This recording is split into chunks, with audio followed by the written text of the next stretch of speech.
Мына азыр достор, Ош шаарынын мына эски базары, жайма базары деп коебуз го. Ушул мына былтыры жазда жакшы билесиздер, баягы экс мэрдин убагында селдер каптап, соодачылардын товарларын контейнерлерине чейин кирип, агызганын агызып, бир кыйла базарчыны банкрот кылган. Анан УКМКнын төрагасы Камчыбек Кыдыршаевдин тапшырмасы менен базарды жылдыруу тапшырмасы коюлган да. Анан жер табылды Западный тараптан. Западный тараптан жер табып, ошол жерге курууну, тапшырманы тездетүүнү тапшырма берген. Анан эми кандай болот? Мен ошондо айтып чыккам, жазып чыккам десем дагы болот. Ошондо мени жаман көрүшкөн да. Биринчисинде мен айтып чыккам, ушунча жерди алып атасыңар, 50 жыл, 60 жыл алдыга албасаңар да жок дегенде 20 жыл, 10 жыл, 20 жылды алдыга алып салгыла базарды. Мына эски базарды эле, жайма базарды эле көтөрүп туруп эле ошол жерге коюп койбогула, кенен кылгыла десем, баягы биз өзүбүз билебиз, өзүбүз кылабыз дегендей эле, эми сунушту да угушкан жок да эми. Анан боло берет бизге дегендей кылып, кутту мына базардагыдай кылып туруп 3 квадрат метрге 4 квадрат метрден кылып места кылып койгон. Анан эми сода кылган адам ал жерде отуруп алып мороженое сатпайт да эч ким. Содасын, товарын алып келип коюп, өзү сыртта сода кылабы. Ошондо дагы ошол силер сын айткандан башканы билбейсиңер. Ушундай биз мындай кыйратып атабыз, биз ишти кылып атабыз, биз сапаттуу солуп атабыз деп жаман көрүп салышкан. Көп өтпөй экс мэр кетти, ордуна жаңы мэр келди, Жеңишбек Токторбаев келди дагы барып ошол баягы биз айткан сөздү айтып атпайбы? Бул жериңер тар да, бул жерге сода кылган болбойт. Уну жок, кеңейт дейт. Хорошо болду, кеңейттик деди. Эми канчалык кеңейтти? Мен интернеттен көрдүм, мен барганга мүмкүнчүлүгүм болбой атат. 7 квадрат, 10 квадратка чейин кылып кеңейттик дейт. Эми сода кылган адамга содасына жараша, мен ойлойм ал деле кичине бир аз тарыраак болуп калат депчи. Эми сода кылган адам, мен ойлойм, базарда отурган адам эч качан аренда төлөйт да, арендадан качпайт да.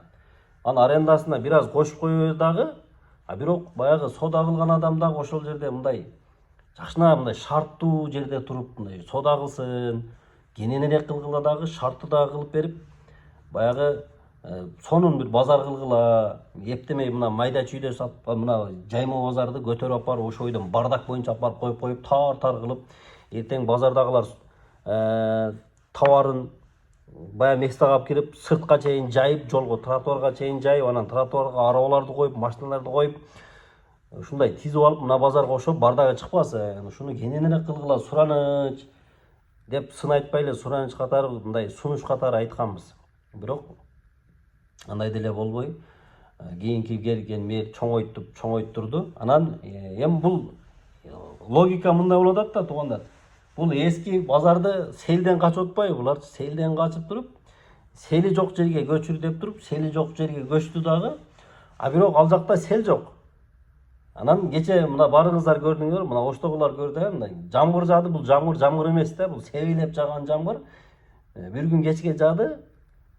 Ошого туруштук бере албай, баягы чатырларынан агып куюлуп атпайбы? Эртең ал жерден сел келбегени менен үстүдөгү мындай жамгырдын суусуна, жамгырдын селине туруштук бере албай атпайбы? Эми кандай болот? Бүгүн мына 20-апрель көчүш керек эле, бирок азырынча бака маалымат жок. Менимче мэр эгерде ошол видеолорду көргөн болсо, элди жүдөтүп, шерменде болбой дагы жылдырып турат го деген ойдомун да. Бул архитектура деген болуш керек, сапаттуу деген болуш керек.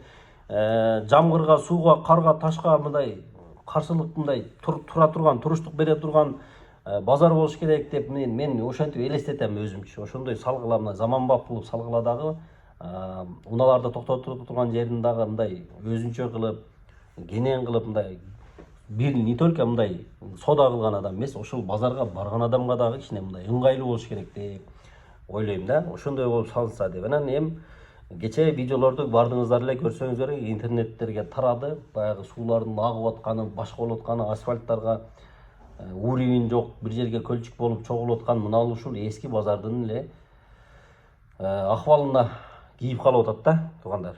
Анан эми анын ошону болбой эле күчкө салып азыр көчүрүп коюшу мүмкүн. Эртең жамгырдааны үстүнө баягы жарты журтту тешик мындай тинекелер менен тосуп дагы баягы кыйналган содачылар кыйналып дагы өмүрүн өткөрө берет ошол жергечи. Эми ошону мен бир аз мындай сапаттуураак кылып, заманбабыраак кылып салсын деген эле ойду айттым эле мен негизи. Азыр деле оюм ошондой. Шашылбастан, эмнеге шашасаңар. Ошол жерде жакшына мына сел келе турган базарды токтотуп тургула дагы сели жок, сел жүрбөгөн жерлердеги базарда бир нерсе кылып, мындай месталарды кылып, бирок мына жаңы базарды мындай заман талабына ылайык мындай жакшына кылып салгылачы суранчы, кагалайындар. Ошол жерде сода кылган адам дагы, содага барган адам дагы мындай ыңгайлуу мындай сонун базарга кирип чыктым деген мындай башкача сезим менен чыксын. Анан кийирсең бурбутуң менен мына адамдар мындай кыр менен жүрөт го, мындай кыр мененчи мындай. Ошондой кылбагыла. Сел жүрбөгөнү менен үстүдөгү жамгырдан кичине мындай туруштук берип сапаттуураак кылып салгыла дагы. Месталарды кичине чоңураак кылып, кенен кылып, унааларды киргизбей турган кылып, өзүнчө уна токтото турган жайлар менен кылып, мындай приятный кылгыла деп эле, мындай кыска сөздү айтканда, приятный базар кылгыла деген эле сунушту айтканда. Эми көрө жатарбыз, эми мына мэр жакшы эле иштеп атат деп азырынча мактап атабыз. Эми бул базарды дагы кече көргөндүр мэр деле ошол видеолордо. Балким тездетип башынан мындай чатырларын башкача кылып жаптырабы, же балким дагы бир нерселерди ойлоп табы иши кылып, эртеге ошол жаңы эски базардан барган содачылар кайра эле көчүп дагы мындай убаракерчилик болбосо деген ой. Ошол достор.